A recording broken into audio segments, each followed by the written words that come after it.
Dans cette vidéo, je vous propose un exercice du niveau 3e sur la fonction affine. Cela consiste à utiliser la définition d'une fonction affine pour la reconnaître et identifier précisément ses paramètres. Donc voici la situation que je vous propose. Voici 6 fonctions f, g, h, k, l et m dont je vous donne la définition. Et l'objectif à chaque fois va être de déterminer si ces fonctions sont affines et leurs paramètres.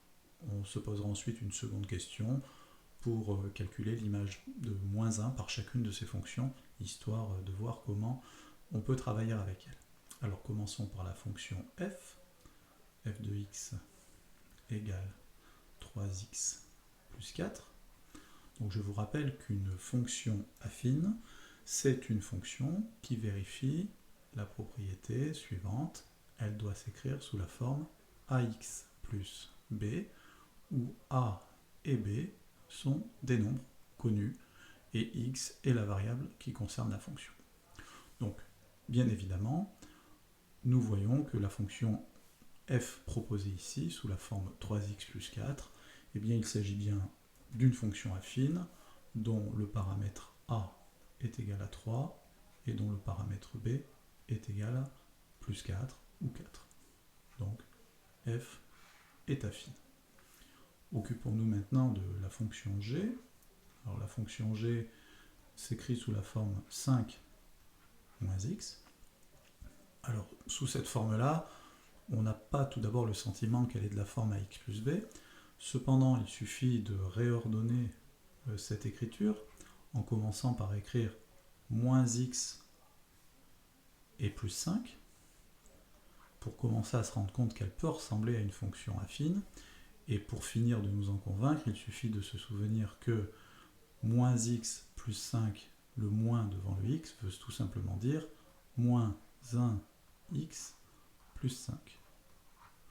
Nous avons donc bien affaire à nouveau à une fonction affine dont le paramètre a est égal à moins 1 et le paramètre b égal à plus 5.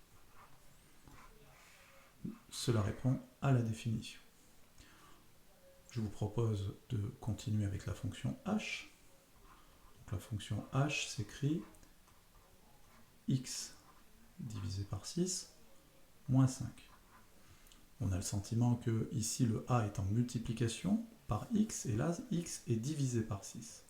Mais souvenons-nous, x divisé par 6, ou la fraction x sur 6, on peut l'écrire aussi 1 sixième fois x moins 5. 1 sixième fois x, on voit bien que c'est pareil que x sur 6. On sait d'ailleurs depuis la classe de 4e que divisé par 6 et multiplié par 1 sixième, il s'agit bien d'opérations tout à fait équivalentes. Nous en déduisons donc que h est à nouveau affine et que la valeur de a est 1 sixième, c'est un nombre, et que la valeur de b, cette fois-ci, est négative, c'est le nombre moins 5. Alors, poursuivons notre étude. On passe maintenant à la fonction k.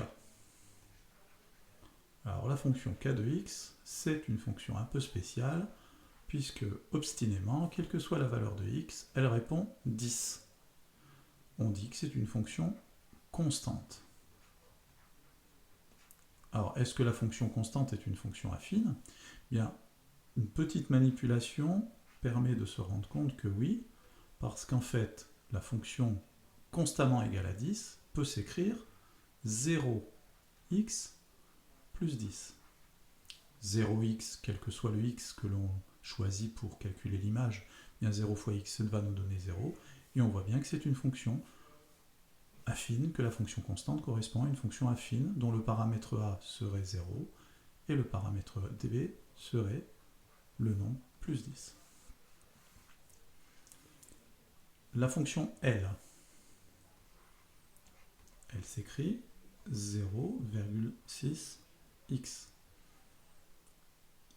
À nouveau, un petit jeu d'écriture nous permet de l'écrire sous la forme 0,6x plus 0. Elle ressemble à nouveau à une fonction affine avec un a égale à 0,6 et un b égale à 0, il s'agit d'une fonction affine, mais nous le savons aussi, il s'agit bien sûr également d'une fonction linéaire. À chaque fois que le b est 0, on reconnaît là une autre forme de fonction, les fonctions linéaires que nous avons étudiées dans un chapitre précédent. Je vous rappelle qu'une fonction est linéaire, cela signifie qu'elle s'écrit sous la forme ax. Une fonction linéaire, c'est la forme ax. Une fonction affine, c'est la forme ax plus b. On peut dire qu'une fonction linéaire, c'est une fonction affine avec un b égale 0. Et en effet, toutes les fonctions linéaires sont des fonctions affines, ce qui est le cas de la fonction L, qui est à la fois affine et linéaire. Nous terminons maintenant avec la dernière fonction proposée là, la fonction m, qui est de la forme 3x au carré plus 7. Eh bien, dans l'expression de la fonction affine, nous avons ax plus b. Ici, nous aurions plutôt quelque chose de la forme ax au carré plus b. Eh bien, ceci c'est ni une fonction affine, ni linéaire, ni affine, ni linéaire. C'est une fonction carrée qui n'est pas du tout au programme, de troisième. Alors, nous pouvons terminer cet exercice avec la question 2, qui consiste à vérifier si l'on sait calculer l'image d'un nombre par une fonction. Nous avons 6 fonctions, nous allons faire les calculs. Alors pour la fonction f qui est affine, f de x égale 3x plus 4, l'image de moins 1, c'est tout simplement le nombre obtenu en remplaçant x par moins 1, 3 fois moins 1 plus 4, qui est égal à moins 3 plus 4, qui est donc égal à 1. Donc l'image de moins 1, c'est 1 par la fonction f.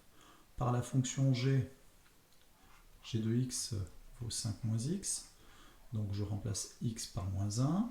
Ça nous fait 5 moins 1, c'est-à-dire 5 plus 1. Donc l'image de moins 1 est égale à 6. Nous pouvons maintenant nous occuper de la fonction h. Donc la fonction h, c'est la fonction où on divise x par 6 et on enlève 5. Donc l'image de moins 1, c'est moins 1 sixième moins 5. Petit calcul sur les fractions. Moins 1 sixième moins 30 sixième. Et on obtient moins 31 sixième, qui est l'image donc de moins 1 par h. La fonction k, comme elle est constamment égale à 10, et bien évidemment, l'image de moins 1, ben ça va être 10, comme pour tous les nombres. La fonction L, elle est égale à 0,6x. Nous allons donc faire, pour l'image de moins 1, 0,6 fois moins 1, ce qui nous donne moins 0,6. Il ne nous reste plus que la fonction m, qui est égale à 3x carré plus 7. Alors si on substitue x par moins 1, on obtient 3 fois moins 1 au carré, plus 7. Attention, moins 1 au carré, c'est moins 1 fois moins 1, c'est donc un nombre positif, c'est donc égal à 3 fois 1, plus 7, 3 plus 7, on obtient 10. Donc, dans cette deuxième partie d'exercice, après avoir identifié chacune des fonctions, je vous ai montré comment calculer les images d'un nombre par chacune des fonctions. L'idée du chapitre est tout simplement d'être capable d'identifier, lorsque l'on vous donne une expression algébrique d'une fonction, d'identifier la famille de fonctions à laquelle celle-ci appartient. Les familles de fonctions au programme de troisième sont la grande famille des fonctions affines et auquel on peut ajouter la sous-famille des fonctions linéaires quand le coefficient b est égal à 0.